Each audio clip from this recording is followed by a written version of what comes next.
Hello good morning दोस्तों।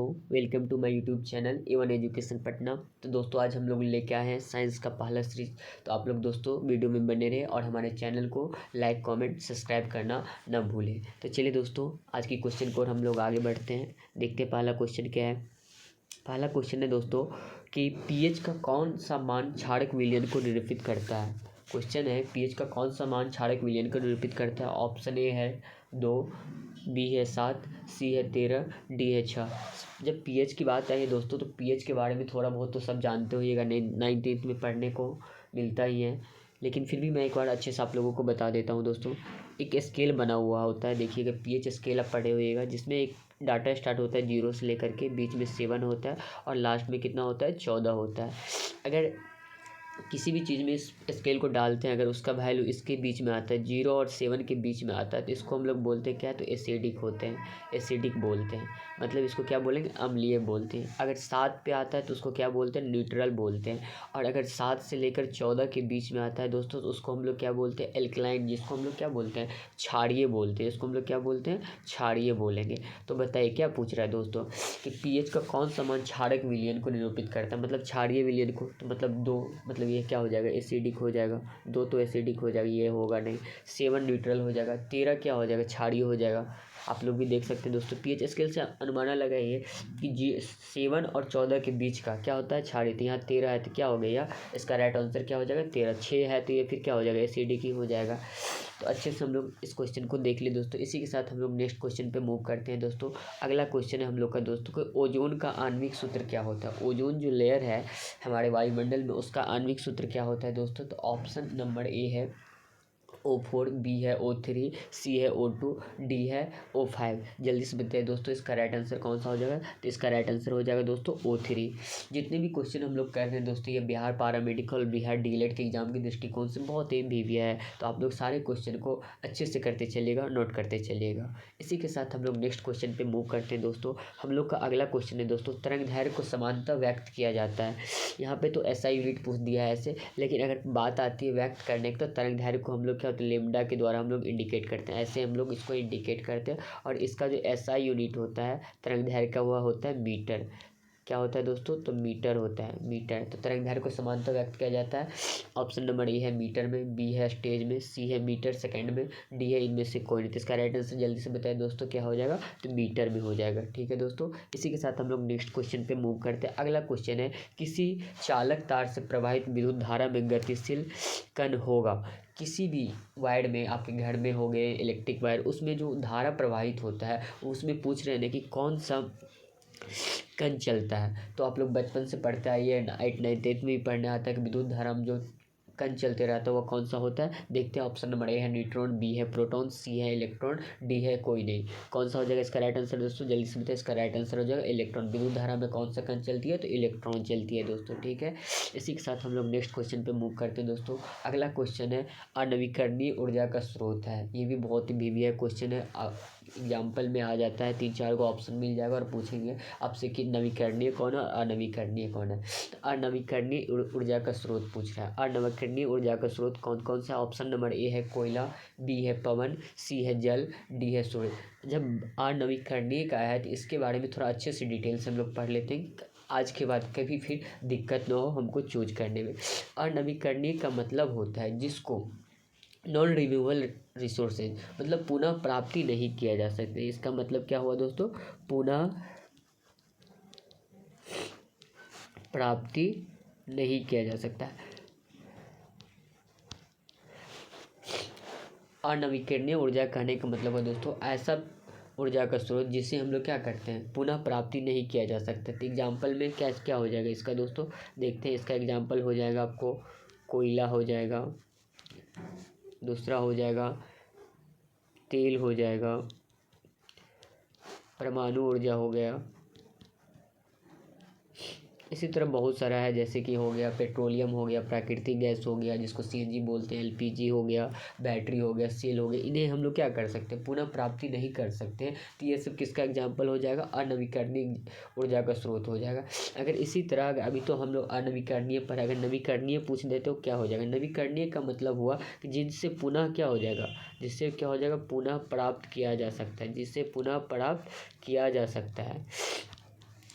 सकता है, उसको हम लोग क्या बोलेंगे, नवीकरणीय के मतलब रिन्यूएबल एनर्जी या सोर्स के नाम से जिसको हम लोग जानते हैं, जो प्रदूषण कारक नहीं हो, जो प्रदूषण उत्पन्न नहीं करता, जिन्हें हम लोग क्या है तो पुनः प्राप्त कर सकते हैं, उसको क्या बोलेंगे, नवीकरणीय बोलेंगे। इसका एग्जाम्पल क्या हो जाएगा दोस्तों, इसका एग्जाम्पल हम लोग देख लेते हैं। नवीकरणीय का एग्जाम्पल पूछेगा तो कौन हो जाएगा, सौर ऊर्जा हो जाएगा, पवन ऊर्जा हो जाएगा, ये सब मेन एग्जाम्पल है इसका। उसके बाद जल विद्युत हो जाएगा।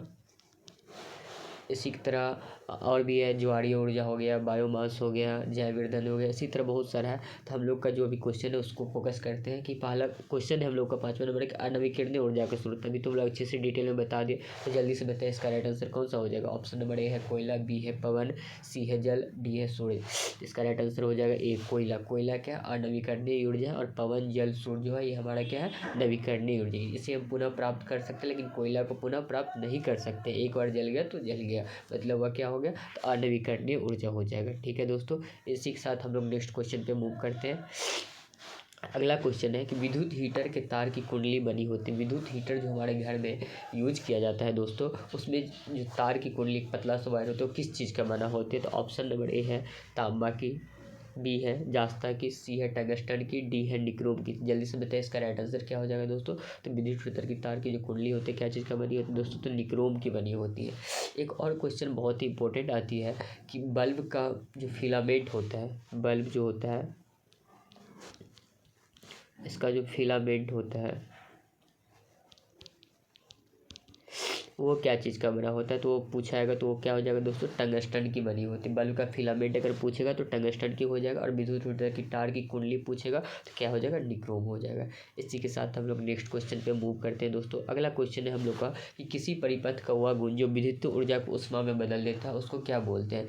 किसी परिपथ का वह गुण जो विद्युत ऊर्जा को ऊष्मा में बदल देगा उसको क्या बोलेगा। ऑप्शन नंबर ए है प्रतिरोध, बी है धारा, सी है विभवांतर, डी है शक्ति। जल्दी से बताइए इसका राइट आंसर क्या हो जाएगा दोस्तों। तो इसका राइट आंसर हो जाएगा प्रतिरोध। प्रतिरोध क्या करता है, विद्युत ऊर्जा को ऊष्मा ऊर्जा में बदलने का काम करता है। इसी के साथ हम लोग नेक्स्ट क्वेश्चन पे मूव करते हैं दोस्तों। कहता है कि ओजोन परत का ह्रास का मुख्य किसके द्वारा होता है। ओजोन परत का जो ह्रास मतलब क्षय जिसको बोलते हैं वो कौन सी गैस के कारण होता है उसको हम लोग देखते हैं। पहला क्वेश्चन है दोस्तों प्रदूषण, पहला ऑप्शन है प्रदूषण, बी है पिरकनासी, सी है सीएफसी, और डी में मीथेन होगा। इसको सही कर लीजिएगा, बी लिखा गया, इसके आगे नहीं लिखा पाया दोस्तों, टाइपिंग मिस्टेक है। तो जल्दी से बताएं ओजोन परत का जो क्षय होने का मेन रीजन है वो कौन सा है दोस्तों, तो सीएफसी, जिसको सीएफसी का मतलब होता है क्लोरोफ्लोरोकार्बन। ठीक है दोस्तों, इसी के साथ हम लोग नेक्स्ट क्वेश्चन पे मूव करते हैं। अगला क्वेश्चन है दोस्तों लोग का, निम्नलिखित में से कौन सा मात्रक वाट के बराबर होता है। वाट के बराबर, वाट का पूछ रहा है ना कि कौन सा मात्रक इसमें वाट का है। तो सबसे पहली बात अगर वाट की बात आई तो वाट होता क्या है, वाट किसका ऐसा यूनिट है।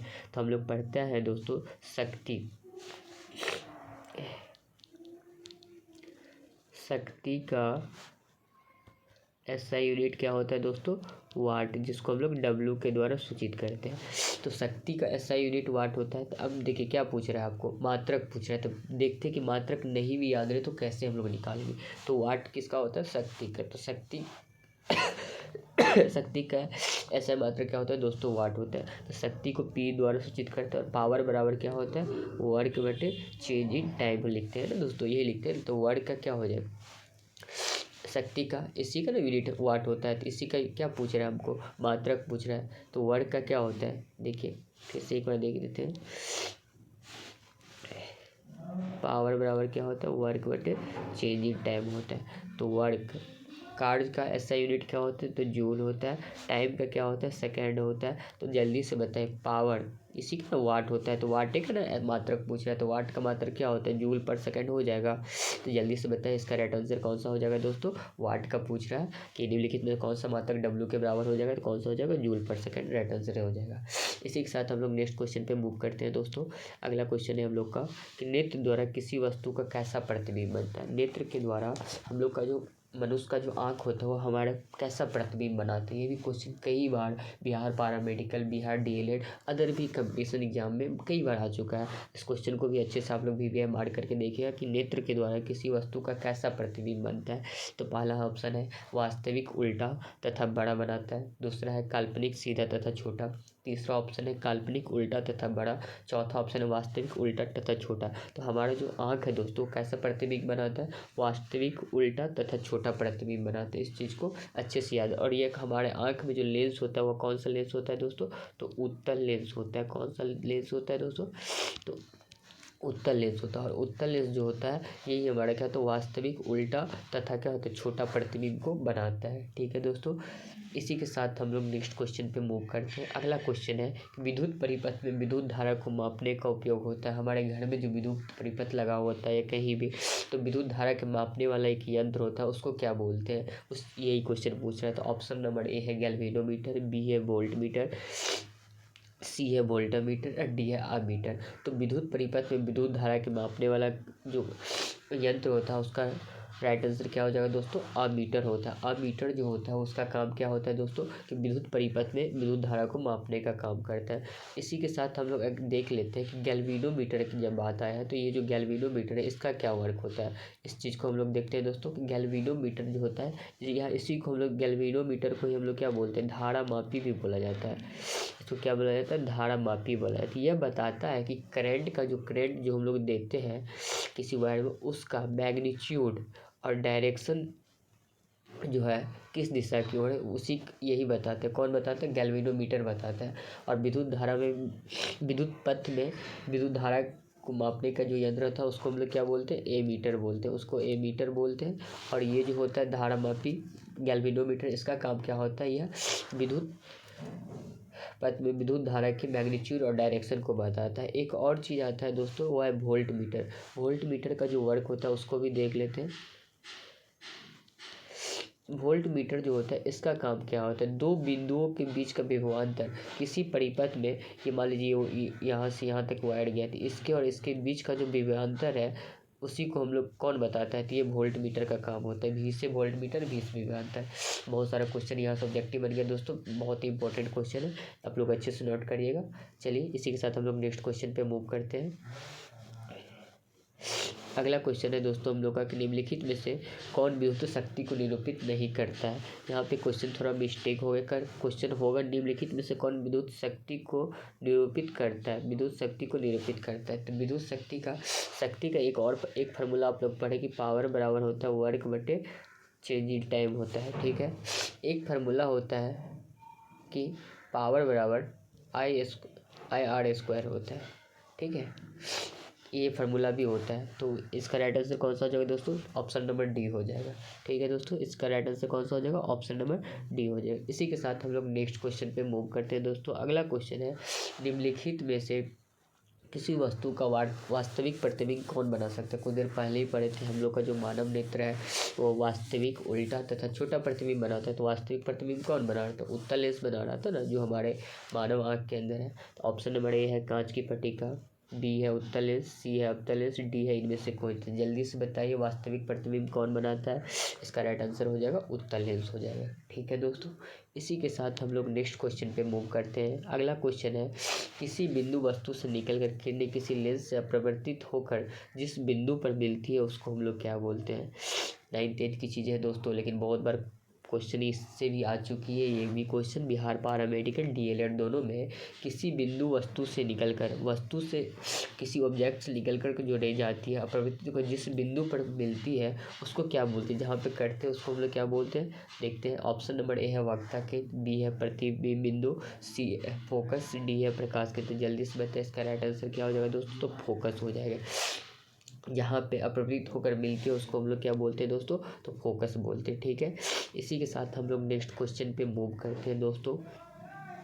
अगला क्वेश्चन है फोटोग्राफी कैमरे का अपदृश्य होता है। फोटोग्राफी कैमरा जो होता है हम लोग का, उसमें पूछ रहा है कि कौन सा लेंस लगा हुआ रहता है या दर्पण लगा हुआ रहता है। तो देखिए उसका अपदृश्य पूछ रहा है। ऑप्शन नंबर ए है अवतल दर्पण, बी है अवतल लेंस, सी है उत्तल लेंस, डी है उत्तल दर्पण। तो जल्दी से बताइए इसका राइट आंसर क्या हो जाएगा दोस्तों।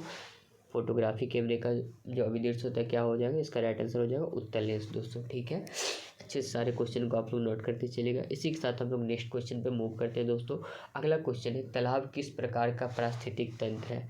तालाब जो है किस प्रकार का इकोसिस्टम में पारिस्थितिक तंत्र है, जल्दी से बताइए। कृत्रिम है, ऑप्शन नंबर ए कृत्रिम है, बी है प्राकृतिक, सी है जैविक, डी है इनमें से कोई। जल्दी से बताइए इसका राइट आंसर क्या हो जाएगा दोस्तों। तो तालाब किस प्रकार का पारिस्थितिक तंत्र, ये प्राकृतिक है हो जाएगा। कौन सा हो जाएगा, प्राकृतिक हो जाएगा। इसी के साथ हम लोग नेक्स्ट क्वेश्चन पे मूव करते हैं। अगला क्वेश्चन है जीवों की उत्पत्ति के पहले पृथ्वी पर निम्नलिखित में से क्या नहीं था। जब मनुष्य की उत्पत्ति या किसी भी जीव जंतु का उत्पत्ति नहीं हुआ था, उससे पहले पृथ्वी पर क्या नहीं था, कौन सी गैस नहीं थी। तो ऑप्शन नंबर ए है CO2, बी है NO2, सी है O2 ऑक्सीजन जिसको बोलते हैं, डी है इनमें से कोई नहीं।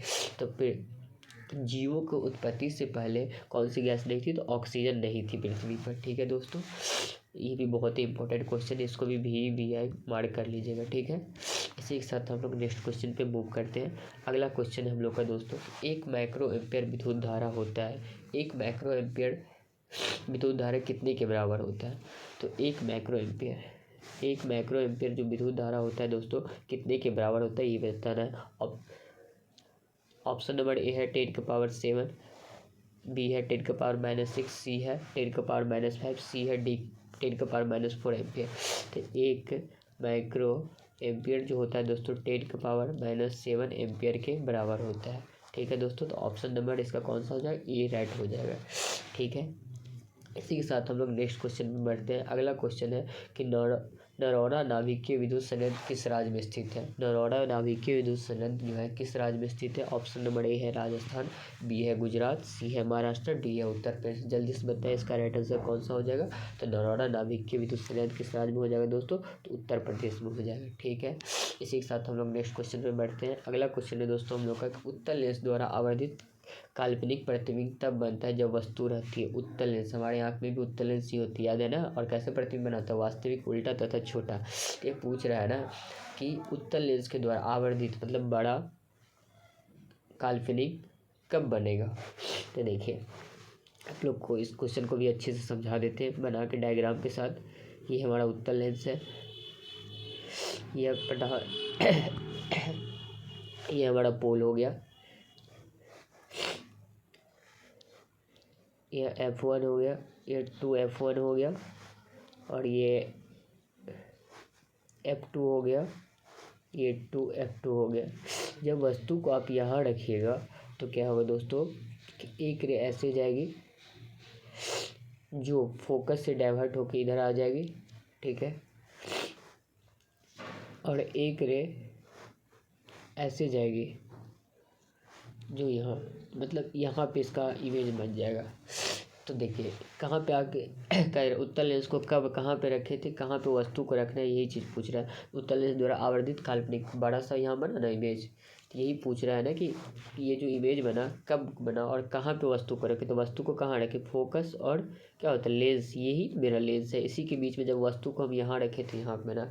इसका राइट आंसर क्या हो जाएगा दोस्तों, उत्तल लेंस द्वारा आवर्धित मतलब बड़ा काल्पनिक प्रतिबिंब कब बनेगा। तो फोकस और क्या हो जाएगा, फोकस और लेंस के बीच जब रखेंगे तो क्या हो जाएगा, आवर्धित काल्पनिक प्रतिबिंब बनेगा। तो दोस्तों हम लोगों ने आज साइंस का पहला सीरीज किया जिसमें 20 क्वेश्चन को हम लोगों ने डिस्कशन किया। जो भी क्वेश्चन हम लोग कर रहे हैं दोस्तों, ये बिहार पारामेडिकल और बिहार डीएलएड के एग्जाम के दृष्टिकोण से बहुत ही इंपॉर्टेंट है। तो दोस्तों हमारे चैनल को आप लोग लाइक कमेंट सब्सक्राइब करना ना मिले। धन्यवाद।